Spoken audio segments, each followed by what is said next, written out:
It's time to laugh, to win, and to live the thrill of the action. Hey, baby, let's go out there like a bunch of crazy dogs. What the hell's going on out here? No idea what's going on, but I am excited. Every pick, every play, every game-changing moment.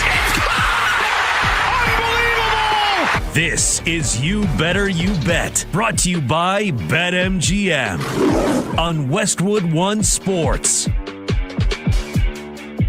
We are just 10 days away from Super Bowl 60 in Santa Clara, California, and you're home for not just the game itself, but everything leading up to it is Westwood One Sports. Chris Mack in for Nick Costos on You Better You Bet, presented by BetMGM, and right here on Westwood One Sports, in the Westwood One Sports app as well, and on Sirius XM channel 375. You want to be a part of that conversation we were just having about who next year's Sam Darnold could be. I think I laid out a decent case for Kyler Murray, maybe ending up in a place like Minnesota, good defense, good head coach, weapons at his disposal, maybe not getting to a Super Bowl, but putting a fresh coat of paint on what his career has been to this point. By all means, jump on the phones at 310-840-4910. The chat is going on YouTube as well, where you can watch the show, youtube.com/@thecostos, where I've already been told I'm overanalyzing Mike McCarthy's press conference. I'm sorry. Linguistics professors routinely analyze every word Mike McCarthy has to say because you have to sometimes to translate it. I'm okay, as a Steelers fan, overanalyzing the Mike McCarthy press conference. I thought it was great in a lot of ways. Just thought he didn't have to commit to Rodgers and bringing that defense back. But it's an introductory press conference. We'll see where the Steelers go this offseason. We'll see what their answer is at quarterback. Could it be one of those reclamation projects? And, of course, we'll continue to build towards Super Bowl 60, as I mentioned here on Westwood One Sports. Another bit of news that we need to mention, aside from Drake May being listed as what would have been limited had the Patriots practiced yesterday, but they didn't. But you still have to put out an injury report. Please. Is the hiring of a defensive coordinator by the Chargers out in L.A. Chris O'Leary, who was most recently the defensive coordinator at Western Michigan, has been hired by the Chargers to work under the Harbaugh regime as their defensive coordinator. Young guy, only 34, and as recently as 6 years ago, was a grad assistant at Notre Dame.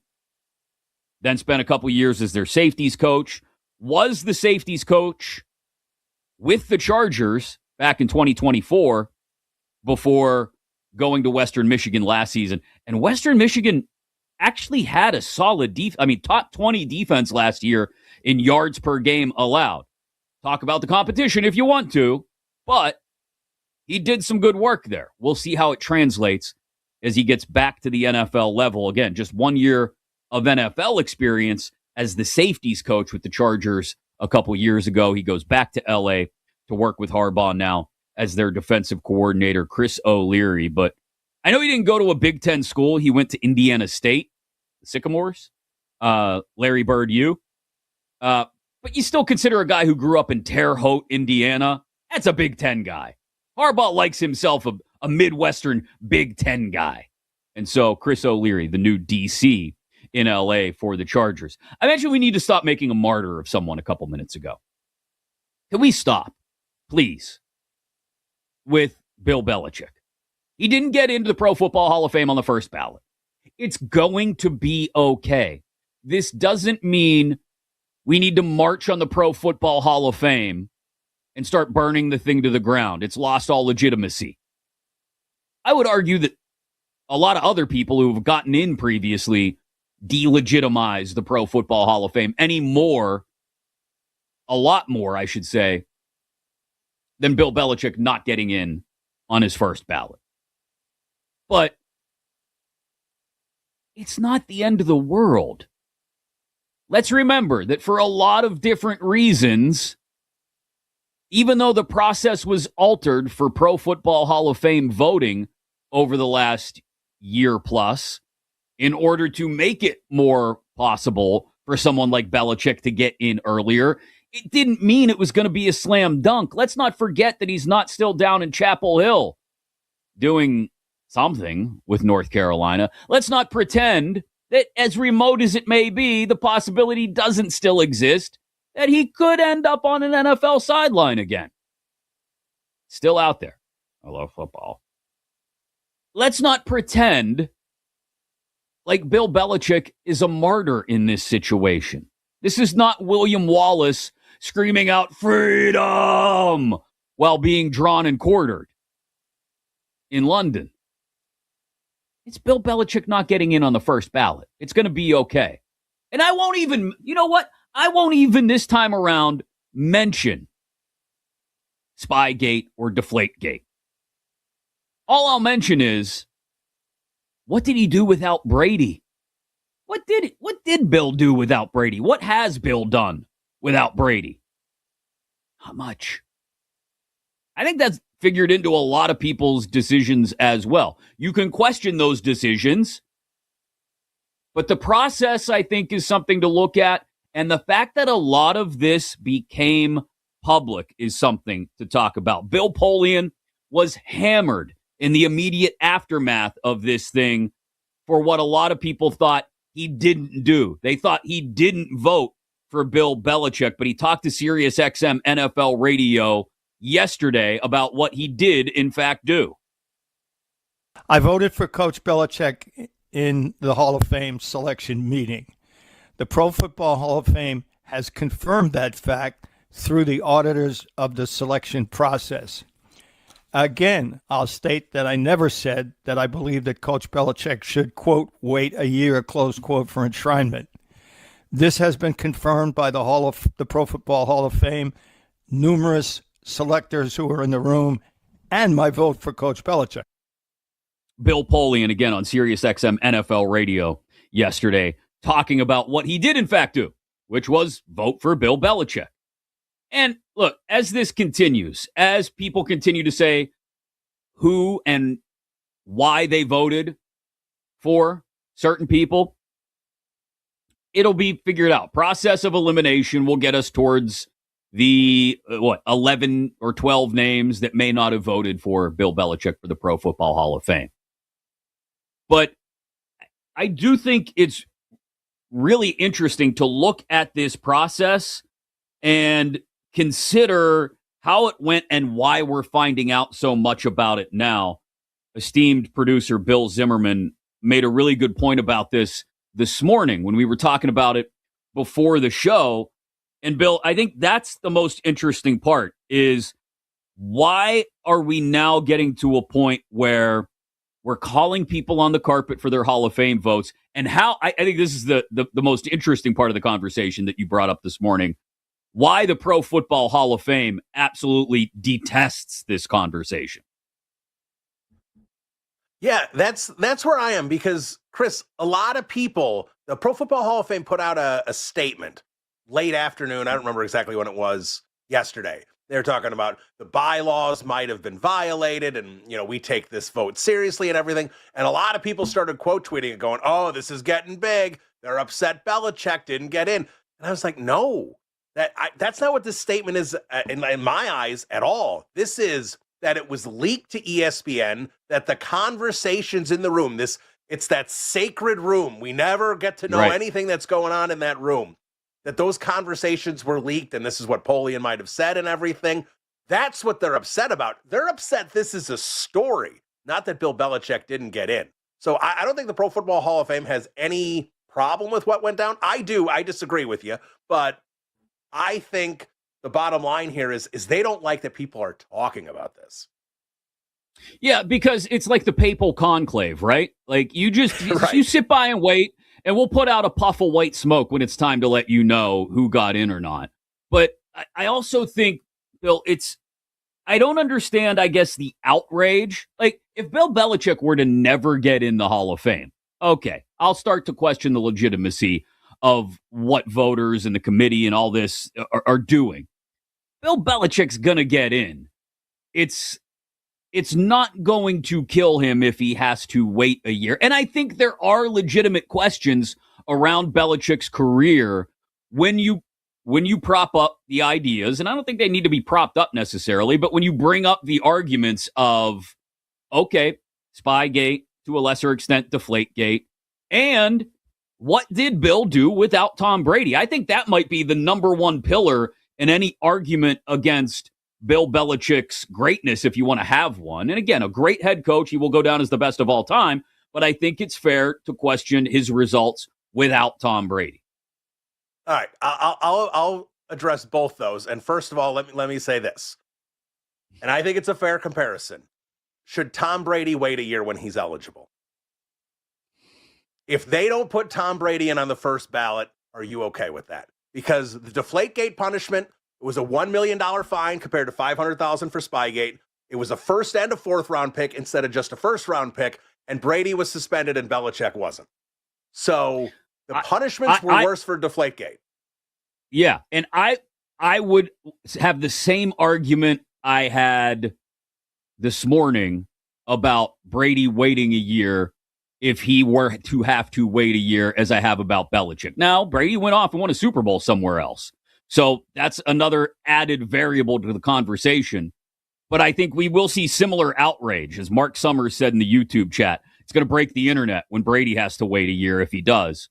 But I would be fine with that. He's going to get in. Okay. If he has to wait a year, fine. Yeah. All right, so you're consistent there, because I think a lot of people would be pissed if Brady didn't get in on the first ballot. And I would be too, because I think it's ridiculous, because I think they're trying to be gatekeepers and dole out punishments that don't actually exist. But here's where I would argue with your, well, what did Belichick do without Brady? Well, first of all, Brady played for 20 years with him. Like, not a lot of coaches have a quarterback that sticks around that long for that much of their resume. But I would sit there and go, look at some of the other all-time great coaches.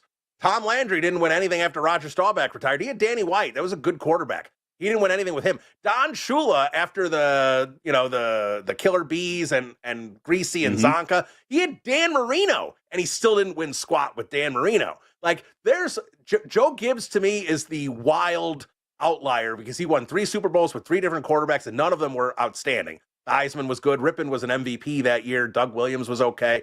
Like, so all these all-time great coaches, they all win with a great quarterback. When they don't have the great quarterback, they aren't good. Mike Shanahan was a disaster with the Raiders, comes to the Broncos with Elway, wins 2 Super Bowls. Elway retires. He never wins anything ever again. Like, this is what happens with great coaches. If you don't have a great quarterback, you don't have victories. Like, that's the bottom line. And Belichick, like, when it's, who's more important, Belichick and Brady? Of course it's Brady, because you need the quarterback. But just because Belichick didn't win in Cleveland or didn't win with Cam Newton, I don't think we can hold that against him.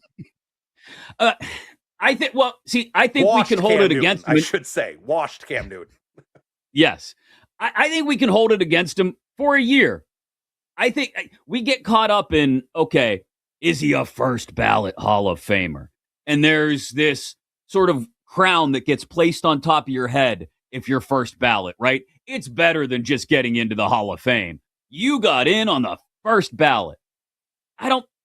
I think that's a misnomer. I think that's a flawed thought. You get into the Hall of Fame, you're a Hall of Famer. I don't care if you wait 20, 25 years to get in, or you get in on the first ballot, you're a Hall of Famer. So Bill Belichick is a Hall of Famer, in my opinion. Would I have voted for him this year? I don't know. I didn't have the list of people in front of me, but I do think the process and how this gets done and how he's on a ballot with these Veterans Committee players, with contributors, is another part of the process that may be somewhat flawed. Mike Sando was talking about this on Twitter the last couple of days.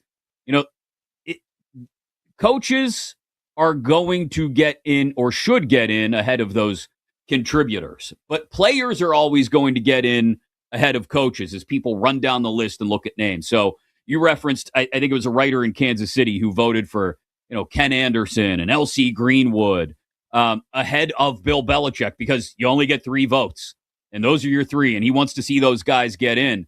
I think it's a mistake to put these coaches and contributors on the same ballot as these veteran players who are nearing the end of eligibility. And I think that is totally fair, and I agree.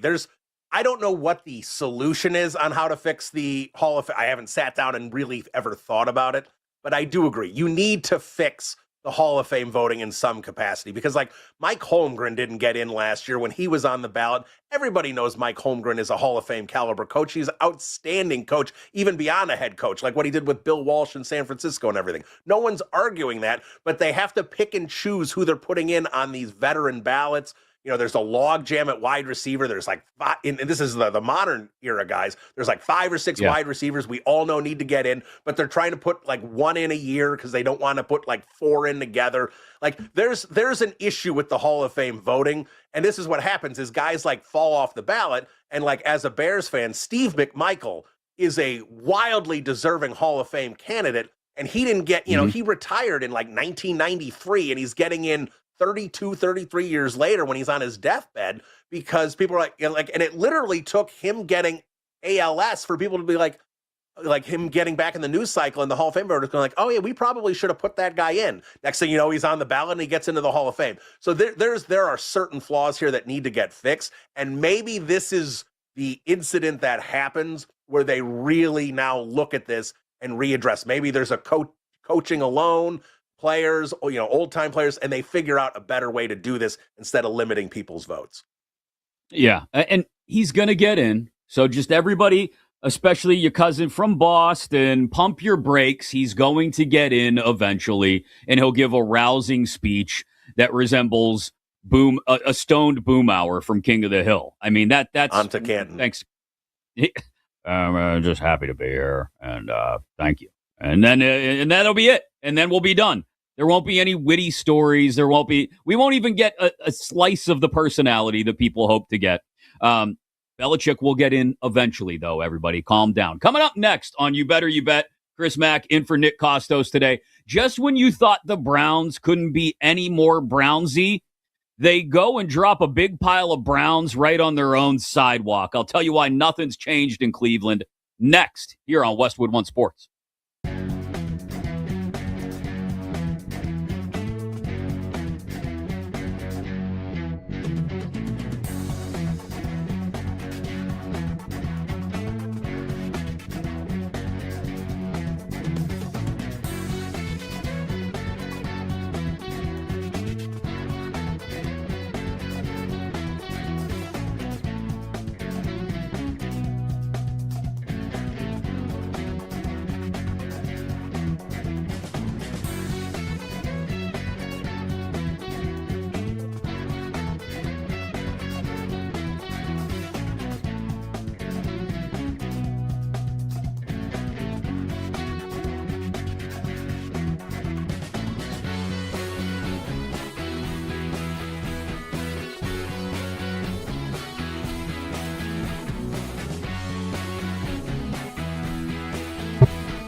The thing I am adding to the list this week, Alex, something that's kind of bothered me a lot, and it's a phrase that we use in sports way too often.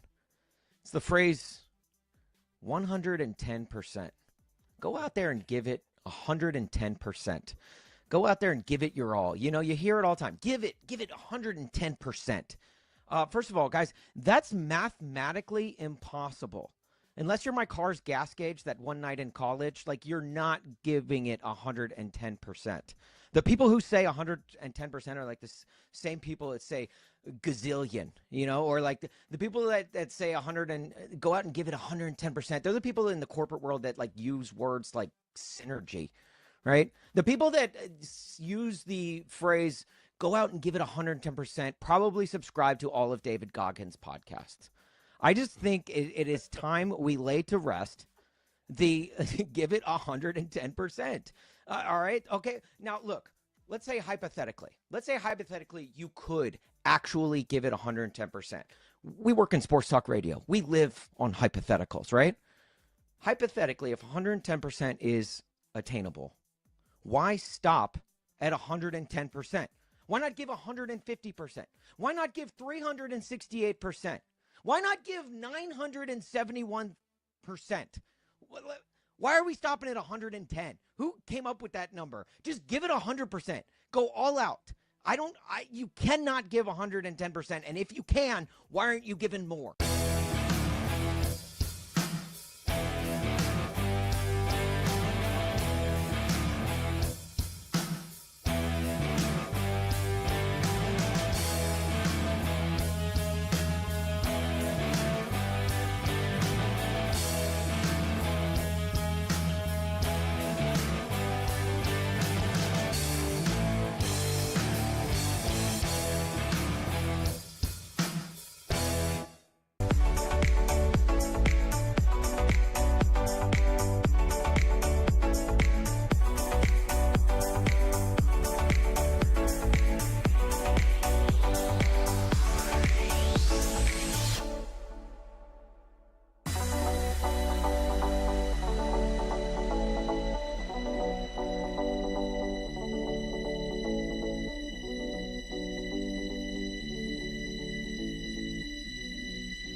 This is Donovan Mitchell City now. When he come back here, we're going to make sure that everybody root for him like that they did for him. Welcome back to You Better You Bet on Westwood One Sports. LeBron got teary-eyed. The crowd gave him a standing O, but they had to be reminded, this is Donovan Mitchell City now. No, it's Todd Monken City, damn it. Welcome back into You Better You Bet on Westwood One Sports. Chris Mack in for Nick Costos today. We are presented by BetMGM. Make it legendary. You can also get us inside the Westwood One Sports app and, of course, on SiriusXM Channel 375 as we lead up to Super Bowl 60. Now just 10 days away. Seahawks, Patriots, May, Darnold, those defenses. A lot to get into over the next 10 days. Nick Costos will be live from Radio Row next week, doing it all for you. I sit here and keep the seat warm while he makes his plans for travel out to California and gets there. Coming up in just a few minutes, Ken Carman of 92.3 The Fan in Cleveland on what he thinks of the Browns' hiring of Todd Monken. I'll tell you what I think about the Browns' hiring of Todd Monken. I think it's the AFC North, okay? It's always highly competitive. You've got the Ravens year after year. You've got the Steelers year after year. They've both made massive moves. with their head coaches. You've got the Bengals as long as Joe Burrow is healthy and there's some sort of defense on the other side of the ball. And then, well, you've got the Browns. It's like that meme. I don't know if you've ever seen it, where there are the cartoon dragons lined up across the screen, and two of them are like big, mean dragons breathing fire, looking like dragons. And then the one in the middle has googly eyes and his tongue's hanging out of his mouth. Like, hi, everybody, I'm a dragon too. It's that. That's what the Browns are to the AFC North. They're that googly-eyed dragon in that meme. Because, yeah, they're in the AFC North. But are they really in the AFC North? They get to play everybody else in the division twice every year. But do they really compete in the AFC North every year? 2020 was fun. Yeah, that was a good time. But other than that, so look, the Browns as an organization are constantly brownsing themselves. Use that as an analogy if you want. Use that as a verb. I don't care. The Browns are constantly brownsing all over themselves. And I think they did it again with this coaching process. They had two very clear lanes they could have taken. One lane, go get yourself a young, if inexperienced, assistant coach, right? Go get somebody who can grow with the organization. Maybe they flame out in a couple of years, and maybe you're going through this whole process all over again. But you're the Browns. I mean, are you not used to this? I mean, this is what you do. So, Nate Scheelhaus, the pass game coordinator from the Rams, who everybody talked a ton about over the last couple of weeks. Grant Adinsky, the offensive coordinator from Jacksonville. Those were names that were involved in the Browns' head coaching search. And made sense. Young guys from the offensive side of the ball who could help the quarterback, whoever it may be, presumably Shedeur Sanders, find their way forward. And instead, no, they didn't do that. They went offense, though. Now, the other lane was Jim Schwartz. Obviously, a guy who was lobbying behind the scenes for the job. He wanted it. Felt like right up until the very bitter end, that would be the direction they would go. Go with the guy who helps lead one of the best defenses in the league. And instead, on the flight back from LA to talk to Scheelhaus, they decide to not just throw him out the window, but also throw Schwartz under the landing gear and say, nah, not interested in you either. We're going to go with Todd Monken. And then, speaking of memes, you get Myles Garrett Instagram post of the McDonald's employee sitting outside with their head in their hands after a long, hard day's work. Apron still on. In disbelief. Why do I work here? Well, Myles, you had an opportunity to force your way out about a year ago. And instead, you backed away from, I'd like to win a Super Bowl, to, it's fun here. And I'm the face of the franchise. So I would argue that you kind of put yourself in this mess too, because you recommitted to the Cleveland Browns, Myles. But the Browns went out and hired Todd Monken. And look, Todd Monken helped develop Lamar Jackson. Helped get the Ravens to an AFC championship game. Todd Monken is not a bum, okay? But Todd Monken is also the guy who has routinely forgotten that Derrick Henry exists. And I'm sorry, I've talked to a lot of Ravens fans over the last couple of years who simply can't get past that. And I wouldn't be able to get past it either if I were a Ravens fan. Just as a fan of football, every time I've seen the Ravens in position to do what makes sense, and they didn't do what made sense, turn around, hand it off to the big man. It left me flabbergasted, flummoxed. A couple other F words I could use, including frustrated at why Monken would get away from that. And yet he continued to. They've got running backs in Cleveland. Will they get away from them because, I don't know, they feel like Shador is the ultimate answer? Is Shador Sanders anywhere near on the same plane of talent and athleticism as Lamar Jackson? No, he's not. So are we to believe that Todd Monken is going to turn Shador Sanders into an MVP candidate? No. I mean, I guess I referenced earlier the idea that you can win now with simply a good quarterback and an elite defense. So maybe that's the plan in Cleveland.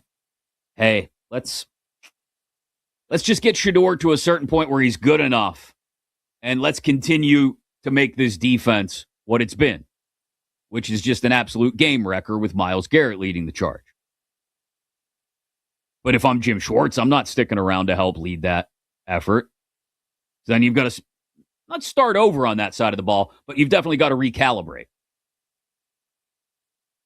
They had two very clear lanes, two very simple options laid out in front of them. And Jimmy Haslam, their owner, went and Brownsed himself again, because that's what Haslam does. He mismanages the organization. He's Jerry Jones without the 30-year-old Super Bowl rings. Mismanages the situation and puts Cleveland in a spot where they're going to lose the D coordinator that a lot of people thought, okay, that's our fallback option, that's the guy. Loses the young offensive talent and gets Todd Monken. I don't know if Todd Monken's going to turn Shador into Lamar, but I'd be willing to bet that that's a hard no. Is it as big a mess as I'm making it out to be in Cleveland? Or do they deserve some praise even for this decision to hire Todd Monken? Could this actually work with him at the helm? Could he actually help develop Shador into a quarterback who can compete in that AFC North? We'll ask an authority on everything Cleveland. Ken Carman of 92.3 The Fan joins us next here on You Better You Bet on Westwood One Sports.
The thing I am adding to the list this week, Alex, something that's kind of bothered me a lot. And It's a phrase that we use in sports way too often. It's the phrase 110%. Go out there and give it 110%. Go out there and give it your all. You hear it all the time. Give it 110%. First of all, guys, that's mathematically impossible. Unless you're my car's gas gauge that one night in college, you're not giving it 110%. The people who say 110% are like the same people that say gazillion, or the people that say 100 and go out and give it 110%. They're the people in the corporate world that use words like synergy, right? The people that use the phrase go out and give it 110% probably subscribe to all of David Goggins' podcasts. I just think it is time we lay to rest the give it 110%. All right. Okay. Now, look, let's say hypothetically you could actually give it 110%. We work in sports talk radio. We live on hypotheticals, right? Hypothetically, if 110% is attainable, why stop at 110%? Why not give 150%? Why not give 368%? Why not give 971%? Why are we stopping at 110? Who came up with that number? Just give it 100%. Go all out. You cannot give 110%. And if you can, why aren't you giving more?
Sanders hesitates, and he gets away. Sanders will keep, and to the end zone, Shedeur Sanders runs his way in for 6. Welcome back to You Better You Bet on Westwood One Sports. A Shedeur Sanders touchdown run earlier this year for the Cleve Brownies. It is You Better You Bet on Westwood One Sports. Chris Mack in for Nick Costos on Sirius XM Channel 375. Always live inside your Westwood One Sports app as well. The run-up to Super Bowl 60 is underway. We're now just 10 days away, but the offseason coaching carousel continues as well. Yesterday, it made a stop in Cleveland. Todd Monken is the Browns' new head coach, not Nate Scheelhaus, not Jim Schwartz, not Grant Dudinsky, not any of the other names that were thrown out there. And here to talk about it, there is no greater authority on Cleveland sports than my friend from 92.3 The Fan in Cleveland, the great Ken Carman. Morning, Kenneth. How are you today? I'm well. How are you? I'm good.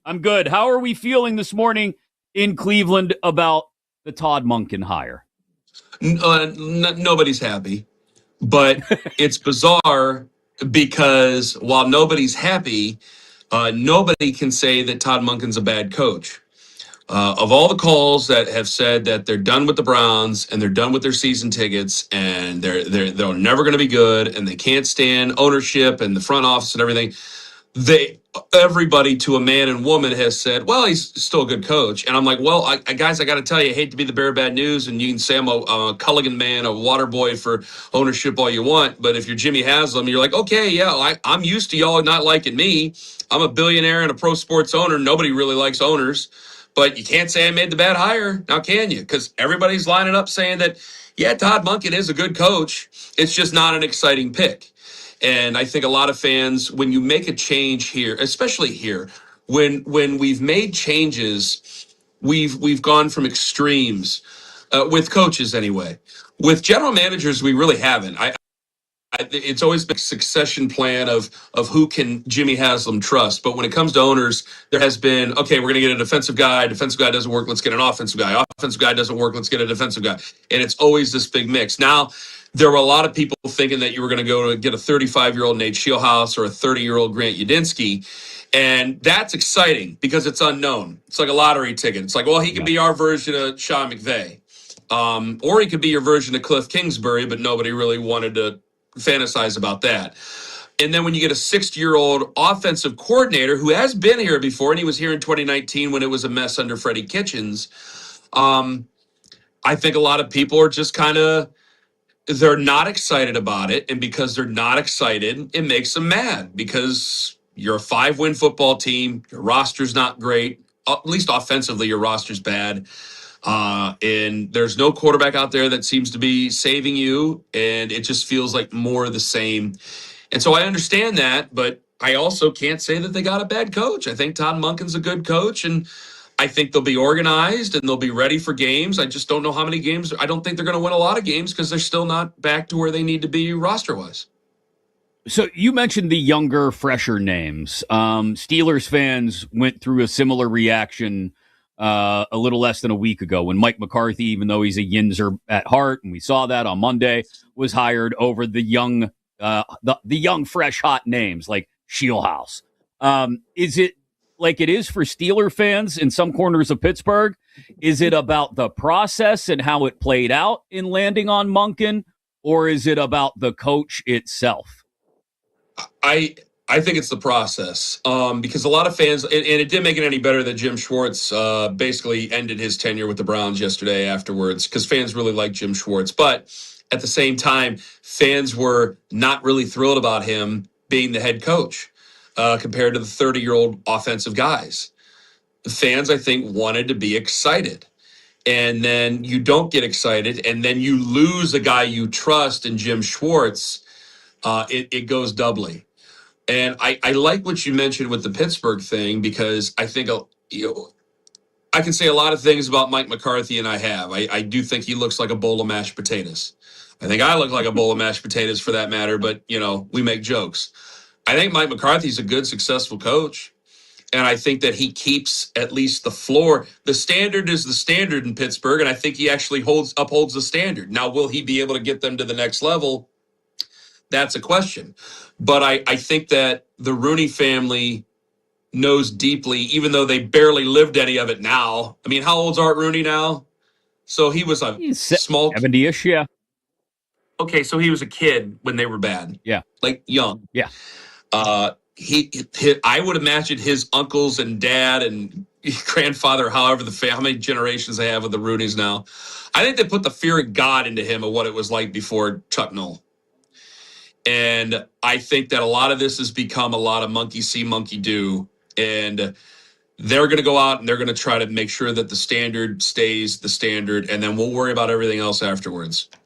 And I think that the Browns tried to kind of copy off them and go, let's take a guy who we're going to be organized. He's been a head coach in college before, but he's been in the NFL a long time. He knows how this is.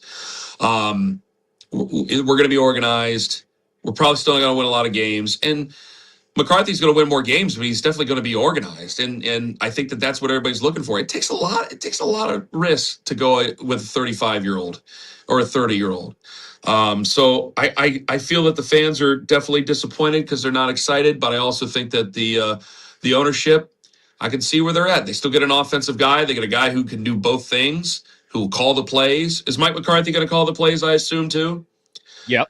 I imagine. Yeah. So, you get two things done at once, and you get a guy who you can trust to at least uphold some sort of a standard in Pittsburgh and hopefully just raise the floor in Cleveland. And by the way, do you believe, let me ask you this, Chris, when it comes to Pittsburgh, I mean, you're there, you got boots on the ground. Do you think that if Mike Tomlin wanted to come back, they would have fired him, or do you think that they would have let him come back? Oh, they would have let him come back. Art Rooney II admitted as much when he announced the news of Tomlin stepping down. Yeah, and so 9-10 wins and a wild card round appearance is the ceiling in that regard. Yeah. But Art, like you said, Art's very fearful of taking a step back from that. And that's where I'm at right now with the Browns, because I don't think Kevin Stefanski got fired. I think that he had to be let go because I don't think he wanted to be here anymore. I think that he knows that this is a build, and you can do one season of 3 wins. You can't do 2. The Deshaun Watson thing is blown up in their face. And I think he was ready for something different. I think that they were ready to be cool with him and let him out of that situation and kind of move on. And I think that he'd been thinking about it for a long time. I got nothing to back it up other than just being around and seeing everybody and knowing people. But I think that he was ready to move on. I think the Browns were in it. And you go from Mike Tomlin to Mike McCarthy. One's offensive, one's defensive, but really still kind of the same. And you go from Kevin Stefanski to Todd Monken. And, one's obviously a lot older, but they're kind of the same. So I think that they're trying to be conservative and trying to go with people that they just trust until they get to that next level. And both teams are looking for a quarterback. So it's kind of scary to me all of a sudden how I'd be a little bit nervous if I were a Steelers fan, because it's not very often I can try to make a comparison between the Browns and Steelers other than we're in the same region of the country. That's about it. Yeah, 2 hours down the road. That's about as close as both fan bases like to get to each other. What do you think? I saw Myles Garrett's Instagram post yesterday, but do you think he wishes he would have actually followed through a year ago when he was trying to force his way out? I do. I've compared him to a lifelong Browns fan now. I call him Miles in Wadsworth, which is a suburb a couple of counties away. That's where he lives. He lives kind of in a regular neighborhood. And not that he's not a bad guy, and all the fans love him here. The fans really like him here. I don't think he's beloved like Nick Chubb, but there's a great deal of respect, and they really like Miles. Well, Miles basically just signed a lifetime contract. I mean, that contract is almost unmovable. And you play for a guy in Andrew Berry who does not want to be known as the guy who traded for Deshaun Watson and then traded away the greatest player on defense in the franchise's history. I mean, he's the Jim Brown of defense for this football team. So he's stuck. And he tweeted, that Instagram post is the same thing a guy who's sitting in section 537 would have put on Instagram yesterday, or anybody who might have been even in the club seats would have put yesterday. He's basically a lifelong Browns fan. So you can do the Mr. Burns, don't forget you're here forever, because it's going to take something pretty radical for them to be willing to trade him. Do you think Monken can unlock something in Shedeur? I mean, that's the point I see a lot of people making over the last 24 hours. Look what he did with Lamar. Now, he's also the guy that routinely forgot Derrick Henry existed.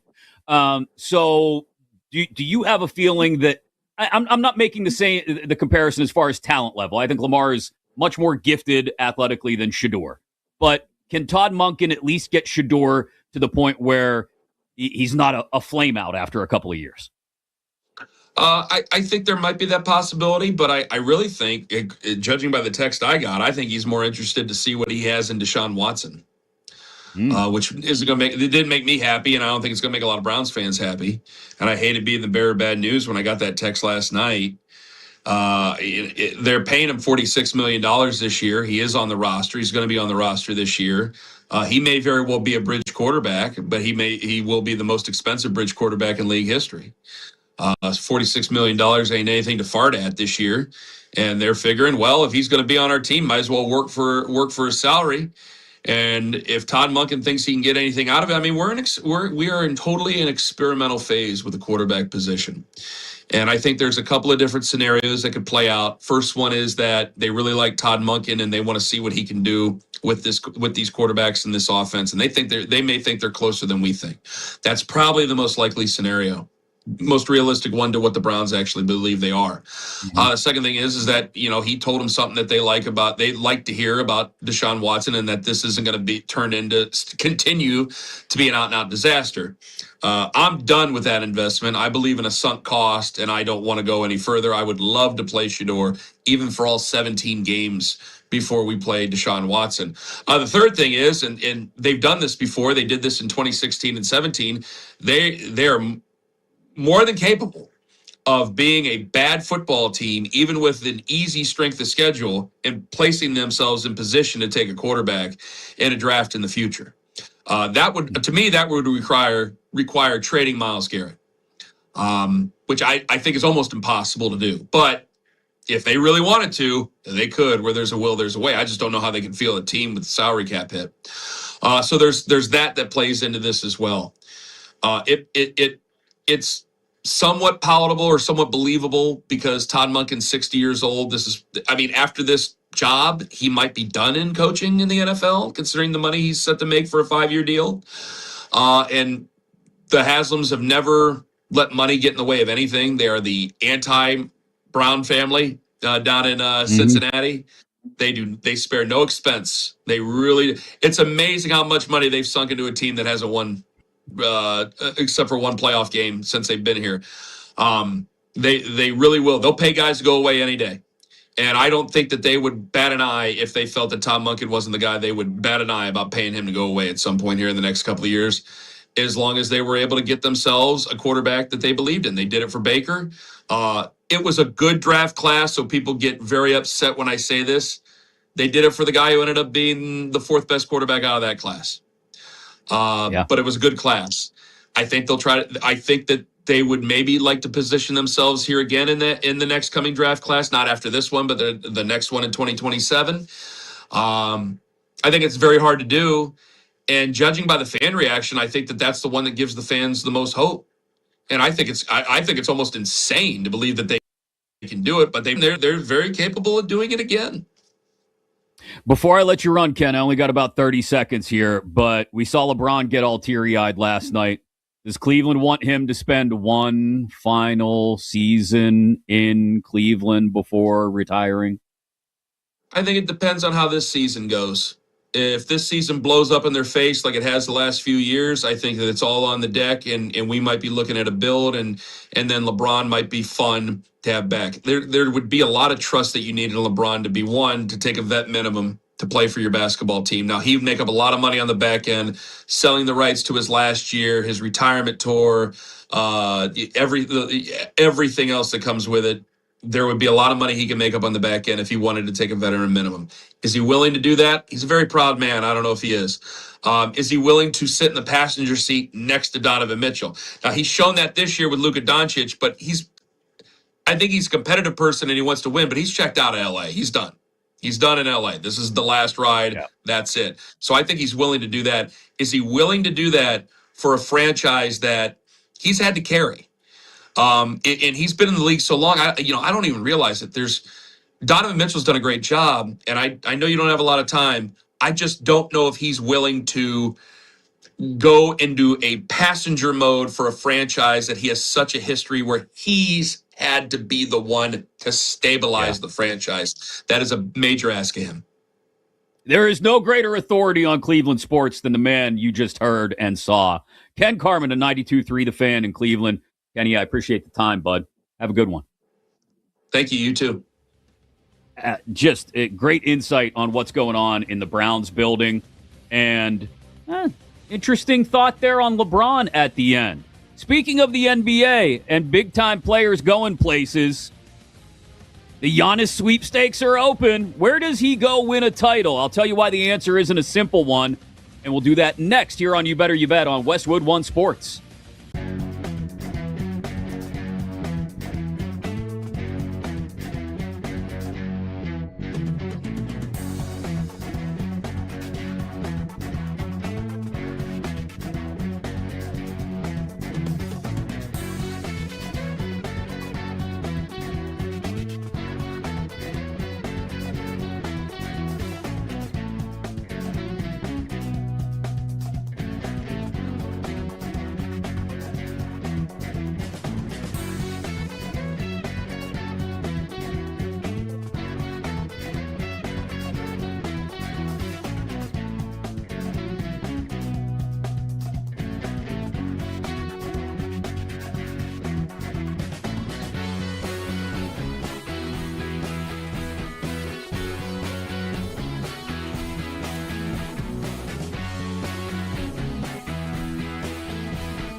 The thing I am adding to the list this week, Alex, something that's kind of bothered me a lot.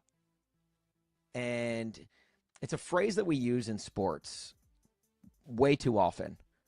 It's the phrase 110%. Go out there and give it 110%. Go out there and give it your all. You know, you hear it all the time. Give it 110%. First of all, guys, that's mathematically impossible.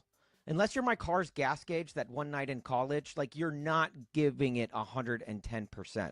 The people who say 110% are like the same people that say gazillion, you know, or like the people that say 100 and go out and give it 110%. They're the people in the corporate world that like use words like synergy, right? The people that use the phrase go out and give it 110% probably subscribe to all of David Goggins' podcasts. I just think it is time we lay to rest the give it 110%. All right. Okay. Now, look, let's say hypothetically you could actually give it 110%. We work in sports talk radio. We live on hypotheticals, right?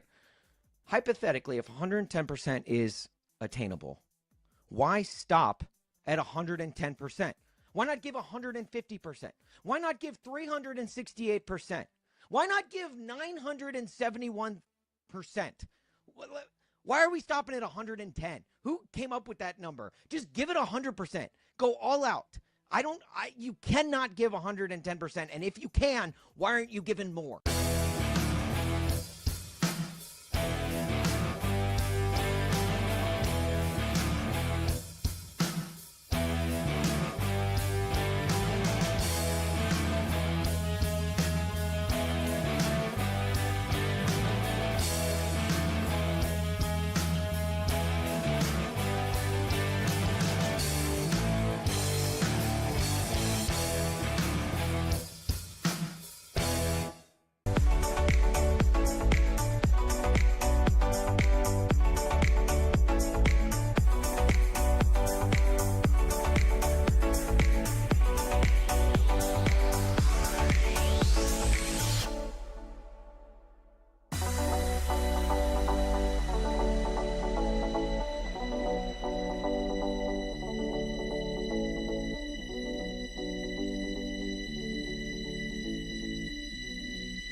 Welcome back to You Better You Bet on Westwood One Sports.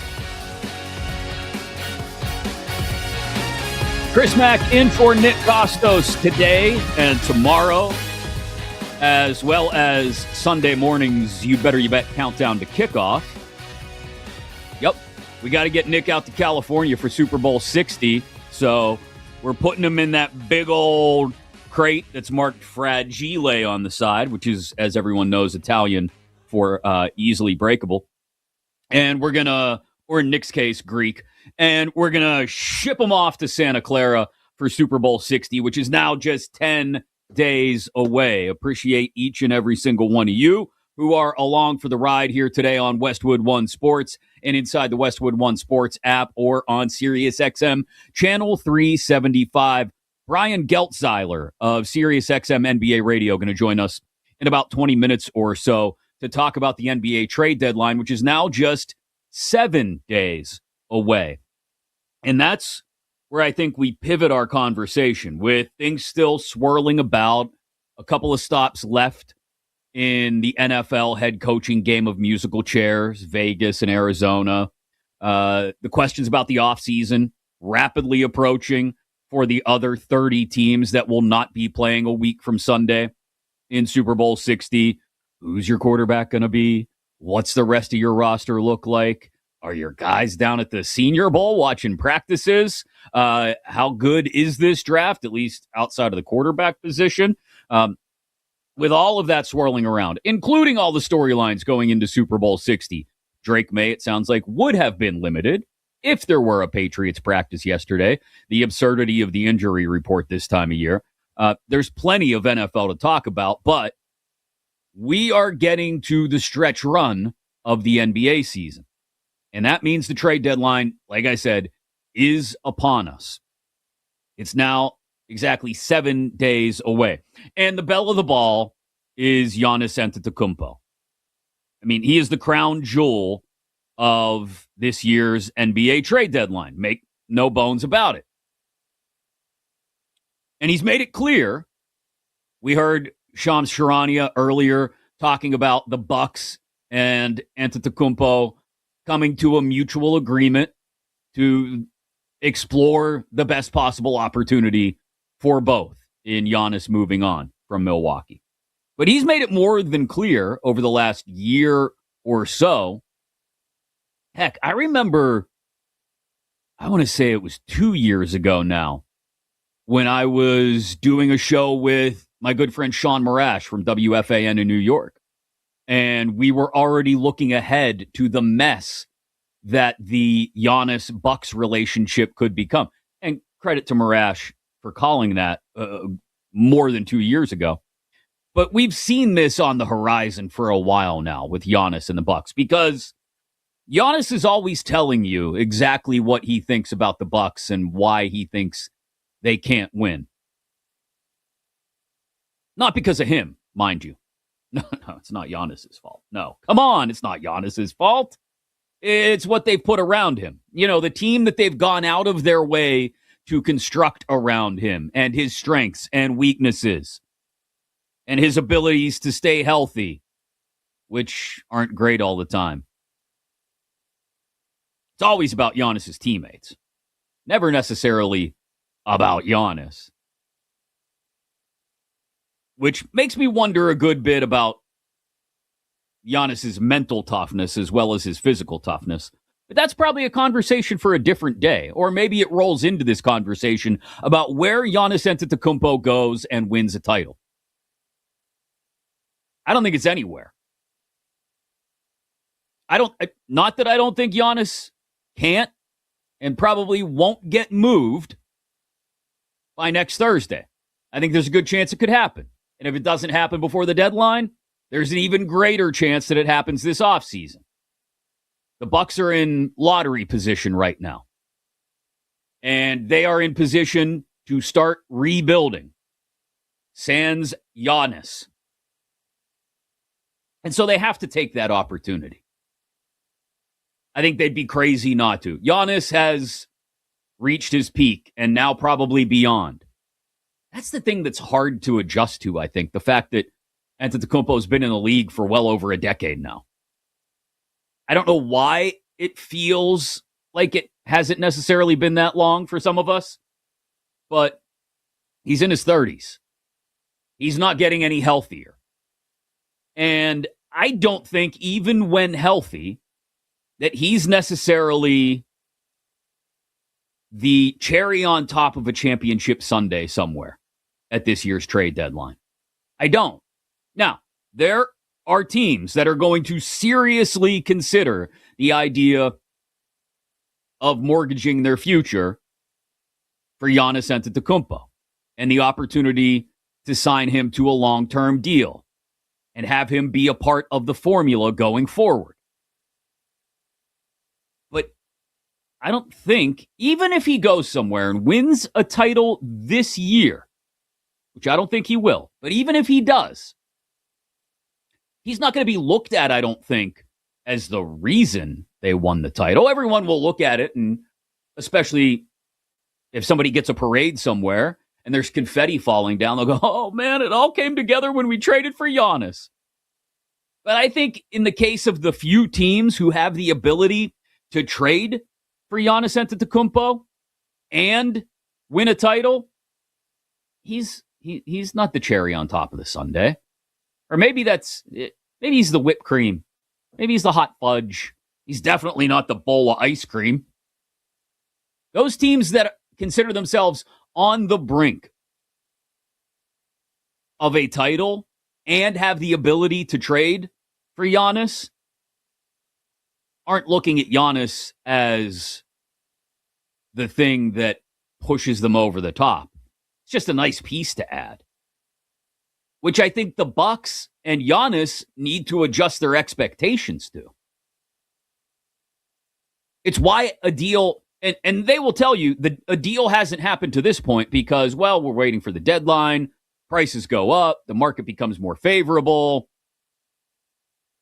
But if people were tripping and falling all over themselves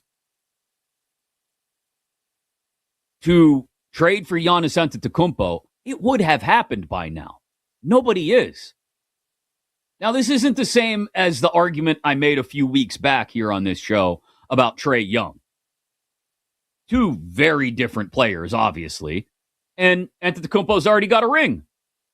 It was a while ago, but he's got a ring. And he'll always have the legacy of being statistically the greatest player in Bucks history and bringing them their first title in a half century. He gets all that credit.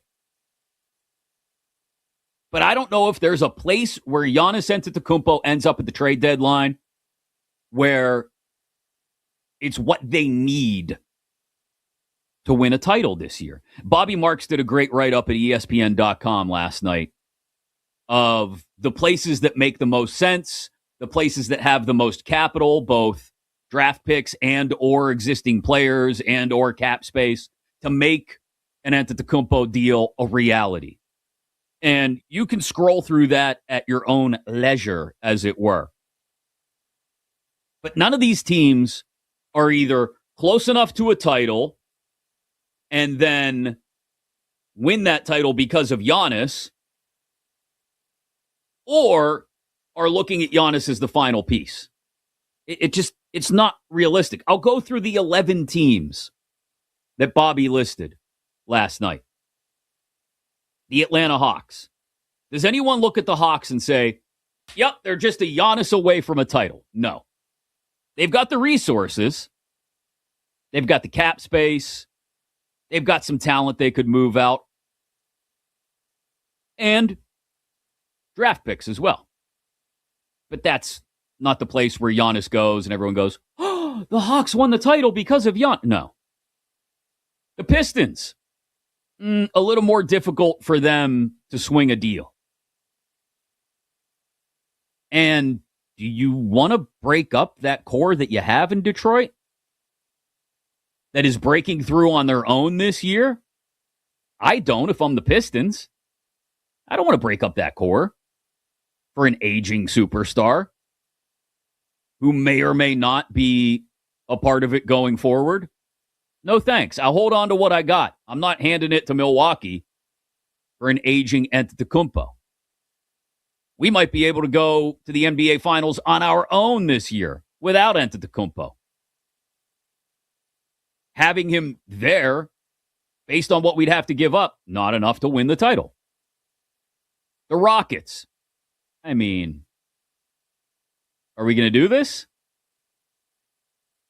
I watched the Rockets Spurs last night. Wemby with he had a double-double in the second half alone. The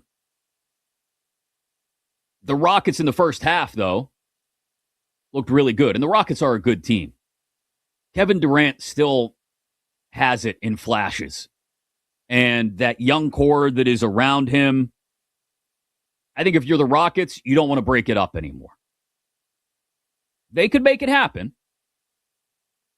But is that the piece that's going to be looked at as what puts them over the top? And how do KD and Giannis function together? Who else are we talking about? The Heat. They've got the cap room. They've got some players they could send out. An expiring contract or two they could include in that deal. They could make it work. But is anybody looking at the Miami Heat this year as a team that snags Giannis at the deadline and becomes a title winner? No. It takes the Heat from being an early round exit to maybe a conference finals. Who else are we talking about? The T-Wolves. Would be very difficult to swing the deal, and I don't think it makes sense because I don't want to break up what I have in Minnesota either. No, thank you. We're on the brink as is. I don't need to add Giannis. Who else are we talking about? The Thunder? Come on. We're talking about teams that don't want to break up what they have. OKC doesn't need to. They don't need Giannis to win a title. They've got one in their back pocket right now. Trailblazers? Little Dame reunion. What? Does Giannis want to go there? Does it make that doesn't get the Trailblazers a title? No. The Spurs, who I just mentioned, they don't need Giannis. They've got maybe the best player in the NBA already. They don't need to add Giannis Antetokounmpo and break up what they have or give up draft picks. Toronto, again, another team that doesn't become a title contender just based off of adding Giannis Antetokounmpo. The Knicks, this is one of the more interesting ones, not just because it's the Knicks, but because they would likely, getting a deal done would either include a third team or be much more difficult if it's just New York and Milwaukee straight up than I think anybody has really thought about or given it credit for. Again, Bobby Marks outlines why in his excellent piece at ESPN.com. But are you packaging OG Anunoby? Are you getting rid of Josh Hart, Bridges? Who's going out in that deal? Do you want to break up what you have? If I'm the Knicks, I don't. Again, I'm right on the brink as is. I'm not going out of my way to break up what I have and add Giannis to the mix, as much as he may want to be in New York. Golden State might be the most interesting one, in my opinion, because it could involve Jimmy Butler, and it wouldn't be too terribly difficult to pull off because the Warriors have a ton of tradable picks. They could send 3 or 4 first-round picks to Milwaukee if they want to for Giannis and probably call it a day along with Butler. It wouldn't. The framework of the deal would not be hard to figure out. I don't think. But as I said earlier, I think that is a wild swing at an 0-2 curveball on the outside corner when you've got the tying run on third base and you get underneath it and you pop it up to shallow right and the inning ends and we all go home. Again, I'm mixing metaphors here, but it's not the fastball down the middle that you drive to the gap. It's not. Adding Giannis to Golden State, yes, it gives Steph and Draymond the ability to take one more good run before everything gets blown up. But even there, would Giannis be looked at as We added Giannis and we won the title. It was just, that's all we needed. I don't think so. That might be the closest you get to that opportunity. But again, who is falling all over themselves, racing to the Bucks' doorstep to give up what Milwaukee wants for Giannis? It could happen by next Thursday. But I'd be less surprised if it happens in the offseason. A little easier to move assets around, involve other teams if you need to. But it also probably brings the value of the deal down for Milwaukee, which is why they're probably pushing to get this done in the next week. But none of these situations are one that we will look back on and say, all they needed was Giannis and they won that title. Giannis is not the cornerstone of any of those teams that we just talked about. He's just another piece. And that's the other part of this that I think he needs to become more acclimated to. I mentioned it earlier. Milwaukee and Giannis both need to understand, okay, you finally come to an agreement with each other that it's time to part ways. But I think the ship may have sailed. The boat may have passed you by, and you may have missed the best opportunity to get the most out of this deal. Because no one is dying to add Giannis to the mix, given what they know about him and whether he can truly take a team to the final step, to the mountaintop. I don't think he can. I don't think he's winning a title this year if he gets traded in the next 7 days. And if he does, it's going to be at the detriment, most likely, unless we're talking about, like I said, Golden State, of what you've already built in places like New York and Detroit. It just doesn't make a ton of sense. I don't think it does anyway. So if it gets done in the next week, good for Milwaukee for getting something out of the end of Antetokounmpo's career with the Bucks. But I don't think for Giannis that this is some sort of storybook ending where he goes off and wins a title elsewhere and everybody looks at him and says, oh, yeah, that was it. That's all we needed. Let's ask somebody who's knee-deep in this every single day what he thinks of the NBA trade deadline a week away and specifically Giannis Antetokounmpo, where he ends up, what the Bucks get for him, and what it means for the city where Giannis ends up.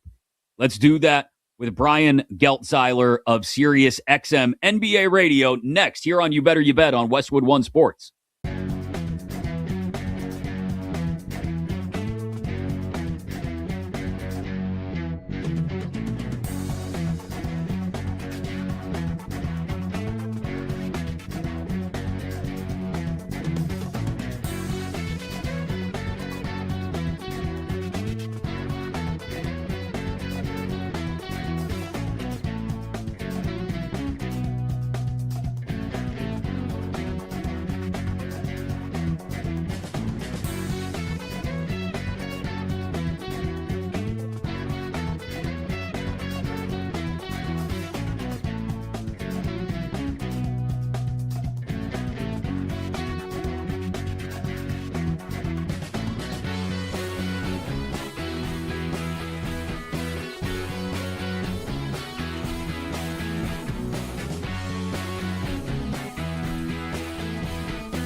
The thing I am adding to the list this week, Alex, something that's kind of bothered me a lot. And it's a phrase that we use in sports way too often. It's the phrase 110%. Go out there and give it 110%. Go out there and give it your all. You hear it all the time. Give it 110%. First of all, guys, that's mathematically impossible. Unless you're my car's gas gauge that one night in college, you're not giving it 110%. The people who say 110% are the same people that say gazillion, or the people that say 100 and go out and give it 110%. They're the people in the corporate world that use words like synergy, right? The people that use the phrase go out and give it 110% probably subscribe to all of David Goggins' podcasts. I just think it is time we lay to rest the give it 110%. All right. Okay. Now, look, let's say hypothetically you could actually give it 110%. We work in sports talk radio. We live on hypotheticals, right? Hypothetically, if 110% is attainable, why stop at 110%? Why not give 150%? Why not give 368%? Why not give 971%? Why are we stopping at 110? Who came up with that number? Just give it 100%. Go all out. You cannot give 110%. And if you can, why aren't you giving more?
Welcome back to You Better You Bet on Westwood One Sports. Where does Giannis end up, and how much of a difference can he make? Brian Geltzeiler of SiriusXM NBA Radio in just a couple of moments here on You Better You Bet. Chris Mack in for Nick Costos on Westwood One Sports today. You can always be a part of the conversation. Don't be afraid to pick up the phone, 310-840-4910, or in the YouTube chat as well, youtube.com/@thecostos, where you can watch today's show as well. We are presented by BetMGM. Make it legendary. Super Bowl 60 is now just 10 days away. Of course, we're in the middle of the offseason cycle for the other 30 teams. That includes the teams that have hired new head coaches and are filling out their staffs as we speak. It was reported by Jerry Dulac of the Pittsburgh Post-Gazette yesterday, being confirmed by some other sources, including Jordan Schultz today, that Patrick Graham, former defensive coordinator for the Las Vegas Raiders, is right at the finish line in getting named the next defensive coordinator for the Steelers. He did good work, I think, given the lack of talent and resources available, not named Max Crosby, over the last few years and under multiple head coaches in Vegas. It'll be interesting to see what Graham can do with that aging Steelers defense. Maybe talk more about that before we wrap up the show inside our 3 stars of the day as well here on You Better You Bet. But I mentioned Giannis. Where does he go? Where does he make an impact? What finally got the Bucks and Antetokounmpo to coming to the agreement that they need to call it quits and move on from each other? Brian Geltzeiler of Sirius XM NBA Radio. He's on every Saturday all year long with Coach Sam Mitchell on Sirius XM NBA Radio. You can hear him there. Joins us now on You Better You Bet. Morning, Brian. Thanks for making the time. How are you? How you doing, pal? I'm great. I just I laid out a pretty expansive case a little earlier for why I think it's going to be tough to get this deal done in the next 7 days. Bobby Marks, I thought, did a really good job at ESPN.com this morning and late last night of laying out the teams with the assets available to make an Antetokounmpo deal. But before we get to where he lands and who he makes sense for and who's willing to give up part of an established core or a lot of future resources, let's start with Giannis and the Bucks specifically, Brian. And what finally, after a year or so of discussing this, finally led to Giannis and Milwaukee agreeing that it's time for them to move on from each other? Well, I think we have to, one of the worst kept secrets in the league is that Giannis has been asking them to trade him for a year and a half. And Giannis doesn't want to cop to that publicly, Chris, because he doesn't want to be a bad guy with the Milwaukee fans.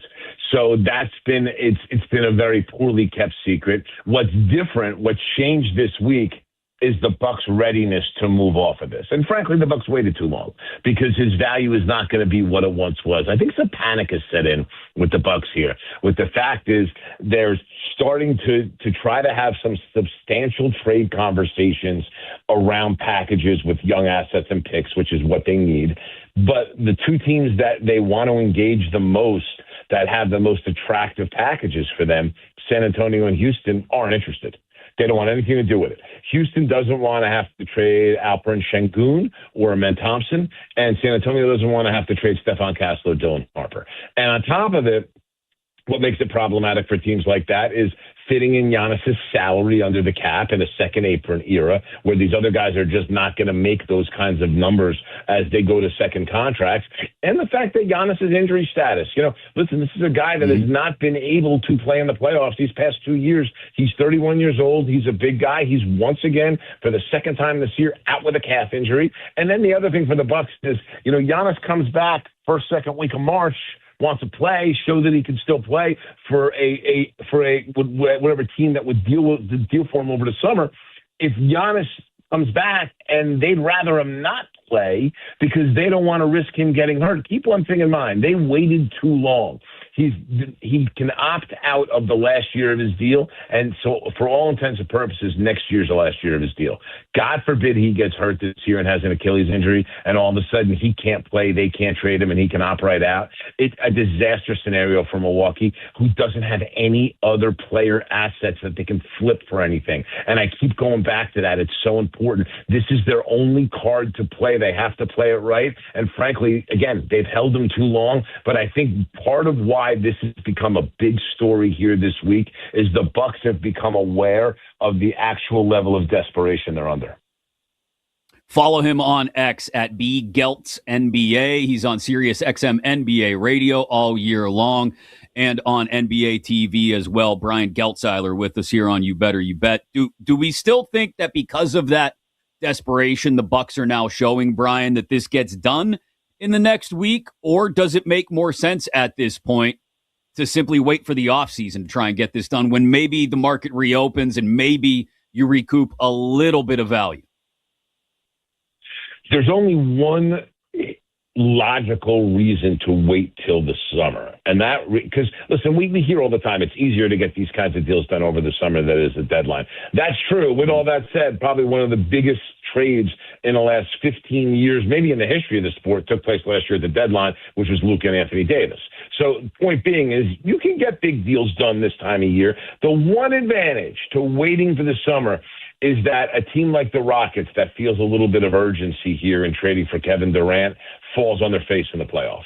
And all of a sudden feels like, maybe we didn't want Giannis at the deadline because we didn't want to have to move one of those guys. Maybe we're going to look at that a little bit differently now. But again, there's no guarantees to do that. And the problem is I still don't think if you invite the Rockets in, you're getting Şengün or Amen Thompson. I just don't think that's going to happen. I think you're looking at packages with lead guys like Tari Eason and Reed Shepherd. And really, that's the Bucks' biggest problem right now. Even right now when dealing with the Atlanta Hawks. And make no mistake, the Atlanta Hawks are the Bucks' preferred trade partner, just for the reason that they have the Bucks pick, the worst of the Bucks and the New Orleans Pelicans. They have that unprotected pick. It gives the Bucks a chance to get their own pick back. The Pelicans are really bad. The Bucks can get bad, and even if the Pelicans get the better of those picks, the Bucks still have a chance at a very high pick this year. And being bad can have a benefit. The thing with Atlanta is they want Jalen Johnson, and Atlanta doesn't necessarily want to give Jalen Johnson. So the thing for Giannis, who's, in my opinion, one of the 20 best players in the history of the sport, but because of the second apron, because of his age, because of injuries, because of the way a lot of these trades have gone in the past, what a miserable failure the Durant trade was for Phoenix. We're seeing the Clippers continue to suffer the penalties of the Paul George trade and what that was. The Knicks right now can't get in the mix for Giannis because they gave all those picks for Mikal Bridges. You're seeing even Orlando struggle this year, giving 4 firsts for Desmond Bane. These trades in recent NBA history have not worked for anybody. And that's having some of these teams, especially when you see a team like OKC that doesn't make a trade like that and wins a championship last year. Teams are proceeding with a whole lot of caution with this stuff and kind of want to sit this out. And that's working to the Bucks' detriment and creating even more desperation. What can Giannis at this point, Brian, realistically provide to whichever team he ends up with if it happens in the next 7 days? Well, listen, once Giannis is healthy, and depending upon who's around him, he catapults you into contention. Now, can he do that necessarily with the Atlanta Hawks if they're trading Jalen Johnson? Maybe not this year, but I think that becomes the goal. Can he do it with Miami if they manage to keep Bam Adebayo and Norman Powell and Andrew Wiggins in a deal like that? Maybe. He could. The East is watered down enough and weak enough like that. I think Toronto can get in the mix. He certainly could catapult Toronto a little bit if they can do it and keep Scotty Barnes. That's another team. Detroit. Now, listen, I don't think Detroit would trade Jalen Duren in a deal for Giannis. I know I wouldn't with the way Jalen Duren's playing. But if Detroit maybe wants to put a Star Thompson in a deal, that could be the best player that you could see Milwaukee get. And the thing about a Star Thompson is that him and Giannis, the skill sets are somewhat redundant. So I certainly could see something like that happening. But to me, teams like that, Detroit, maybe even a Miami and Toronto get catapulted into the championship contending picture. Now, Detroit's there otherwise right now with the year that they've had, but it really gives them a leg up on everybody in the East. And that's kind of what I think teams are looking at. I know the Warriors are on the tip of everybody's tongue. I know it's this Butler and Kuminga and all the picks and swaps. I can't imagine that being something that we see Milwaukee do. Although I would say this, with Steph Curry at 37 years old, and at some point you would think in the next 3 to 4 years, some of these Warriors picks may end up being very, very valuable to Milwaukee. And that may be the one thing that keeps Golden State hanging around. But you hear names like the Knicks and Minnesota. I just cannot see the Bucks doing any kind of deal that doesn't net them a massive level of draft capital because they have none right now. Yeah, I was going to ask you, Brian, is that their number one preference in a deal? Is it draft picks? Is it expiring contracts, future pieces? What's the formula they're looking for? The formula they're looking for is a very good young player to build around and picks. That's what they want. They want to be able to bring in Dylan Harper, for example, and be able to tell people this is our next star. And although you don't have Giannis to come see anymore, come down to the Fiserv Forum and watch Dylan Harper play. Stephon Castle, Amen Thompson, that and a treasure chest of picks. That's the ideal for the Bucks. This thought that somehow Karl Towns and OG Anunoby is going to get it done because the Knicks will take the Kuzma contract is absolutely absurd. The Bucks punted on worrying about any kind of salary relief the day that they waived and stretched Damian Lillard and then signed Miles Turner with the space that they created to do that. So that's not those types of deals, in my opinion, are highly unlikely. Again, could you get a third team involved and be able to do something like that? It is possible, but I go back to what my guy Brian Windhorst of ESPN says about 3-team deals. If you're looking at a 3-team deal, you got a 0-team deal. Brian Geltzeiler of Sirius XM NBA Radio with us here on You Better You Bet. So when you roll it all up, Brian, who does have the best set of assets available to make the move for Giannis right now in the next 7 days? I still think it's Atlanta. I think that ultimately, if you're Atlanta and you are where you are and you understand that Jalen Johnson has played out of his skull this year and you're still a below 500 team, it's very easy to blame that on some of this Trae Young push-pull. I can't do that. There's other issues here with this team, and if you feel like you want to compete right now and you can trade less picks to Milwaukee than you and other teams would have to because of A, Johnson, and B, the pick you're giving back to them that's their pick this year. That's incredibly valuable for Milwaukee. So I still think if you had to give me one team that's going to get done before the deadline, it would be Milwaukee, but it would be Atlanta, but it would only be on the basis of the fact that they put Jalen Johnson in a deal. And right now, till now, Atlanta's trying to do this with Zachary Reese-Shea as the lead piece, and I just don't think that's going to be attractive to Milwaukee. But again, Miami always lays in the weeds in these situations, and I would never rule them out if Giannis is going to get dealt. Because the other player Miami has that's very interesting is Khalil Ware. Khalil Ware hasn't been incredibly consistent this year, but he's shown enough flashes of being a guy that can step out and shoot threes offensively, be a big-time defensive rebounder and an excellent rim protector. And I would say this, Milwaukee could do a whole lot worse than building around Khalil Ware. The other thing that's interesting about Miami, a package Miami would put forth, they have young support players to add that they don't necessarily need. Like, there's a lot of repetitive skill sets for them among Jaime Jaquez and Nikola Jovic and Pelle Larsson and Yakashonis. Like, they could put a couple of these guys in that kind of deal and really not be any worse for it and be able to kind of pad Milwaukee up with a lot of picks, a lead young piece, and a couple of young support guys to maybe kind of springboard this rebuild a little bit faster than what Milwaukee would do otherwise. Before I let you run, Brian, I got to ask, with Giannis and the Bucks sucking up all the oxygen in the trade deadline room, what else should we keep an eye out for that may otherwise catch people by surprise in the next 7 days? You know, it's interesting because we've gone through so much of this season and the thought being what's going to happen with the three big point guards, right? So I say that meaning Trae Young, who was dealt already, LaMelo Ball, who it's supposed to be a toxic contract, but Charlotte's playing great basketball and he's actually fitting in there right now. So that's not going to happen. And then Ja Morant was likely to get dealt right up until he got hurt. So I don't know that you're necessarily going to see an enormous amount of activity or a huge deal done. The one thing I would keep an eye on is Tyler Hero's expiring deal with Miami. If they're not able to use that in a Giannis deal, I could see them using that elsewhere and trying to go ahead and add something significant to that team. So that's a team I would certainly still keep an eye on. But I think it's very, very important to understand, Chris, with the way the second apron is functioning right now, and the fact that teams don't want to be in it in the worst way, even productive players. But if you're making it in excess of $45, $46 million and well into the 50s, it makes, even if you're a really good player like Karl Towns, who I think it's a very bad rap from Knicks fans, and I think he's an excellent player, but at $55 million, no one wants him. And that's the problem. No matter what guys do in production, the salaries are high enough that teams are just going to kind of stay away from adding guys in that range. It's going to make this deadline very, very hard for teams to get things done. I think we'll see some moves on the margins from certain teams. I think Minnesota will find a way to add a point guard. You'll see something along those lines. But that's kind of what we're looking at. Is those maybe Boston will try to add a big, but those kinds of moves on the margins. The one bigger name that I think you could see get dealt here is I think somebody rolls the dice on Michael Porter Jr. from Brooklyn. He's played excellent.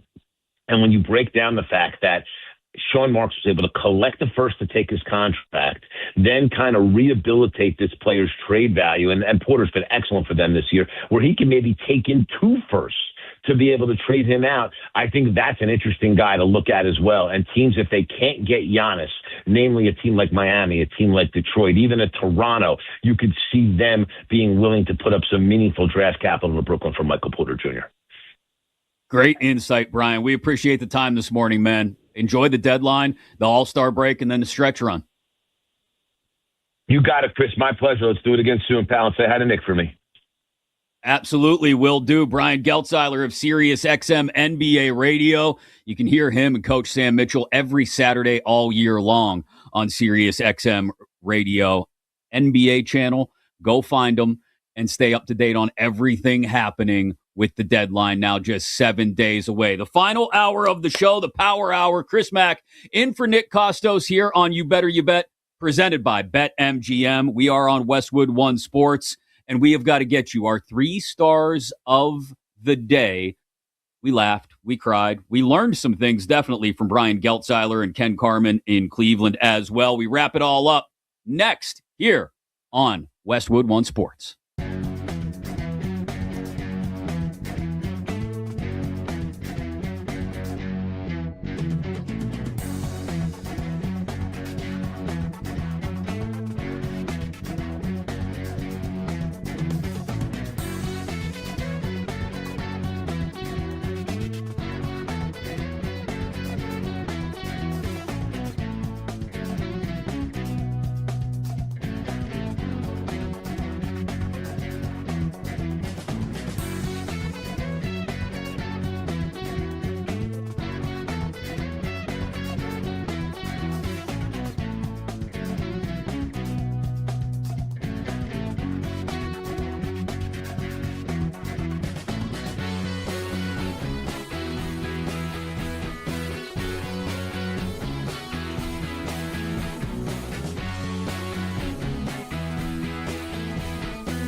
Welcome back to You Better You Bet on Westwood One Sports.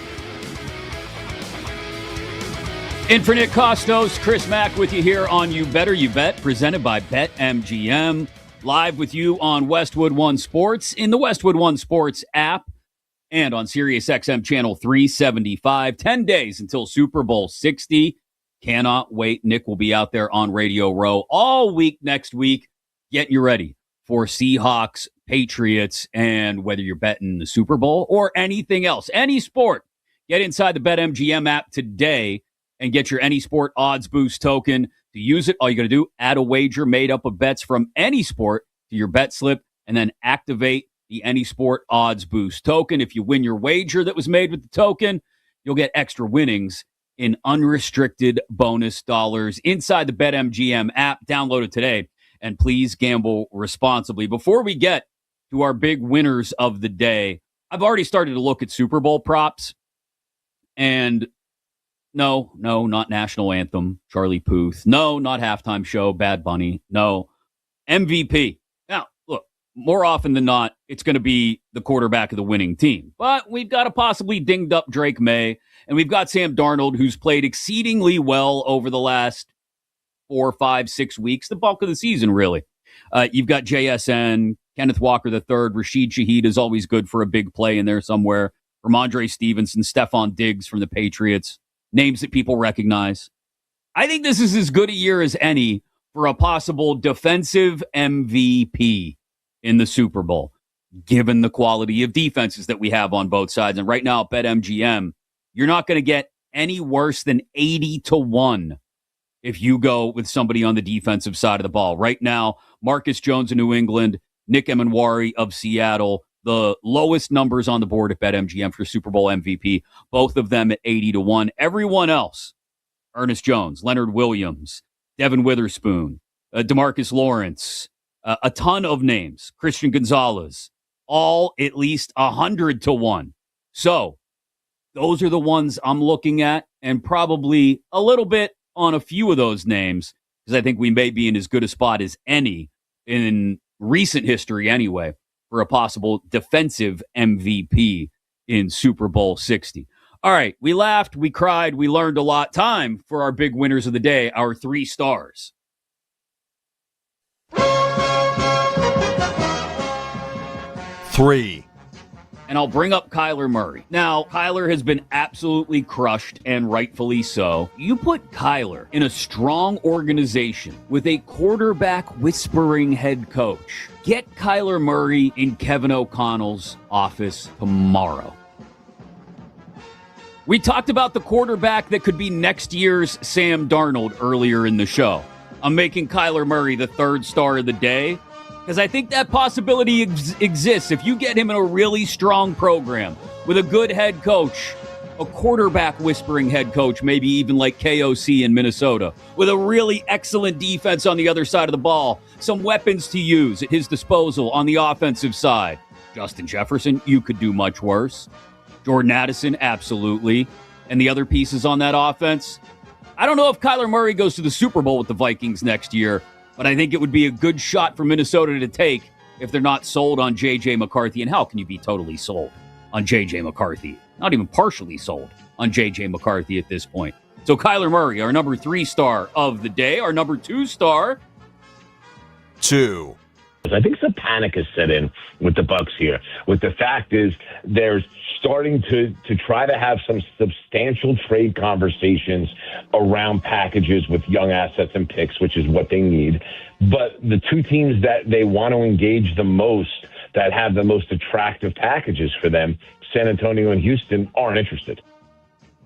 Great stuff from Brian Geltzeiler of SiriusXM NBA Radio just a couple of minutes ago on where Giannis Antetokounmpo goes, if he goes anywhere before the trade deadline, how the value has slipped on Giannis for the Bucks approaching this deadline, and how they may be panicking just a little bit in Milwaukee as the deadline approaches and thinking about whether they missed on peak Giannis trade value while waiting to give him the okay to get a deal done while he's asked for one for the better part of the last year and a half. Great stuff from Geltz. He is our number 2 star. Our number 1 star of the day. 1. I really think, judging by the text I got, I think he's more interested to see what he has in Deshaun Watson, which isn't going to make, it didn't make me happy, and I don't think it's going to make a lot of Browns fans happy. And I hated being the bearer of bad news when I got that text last night. Cleveland's sports authority, Mr. Ken Carman, earlier in the show from 92.3 The Fan in Cleveland, on what he thinks Todd Monken may want to do with the quarterback position in Cleveland now that he's been named head coach. Deshaun Watson? I mean, there's a lot of sunk cost there.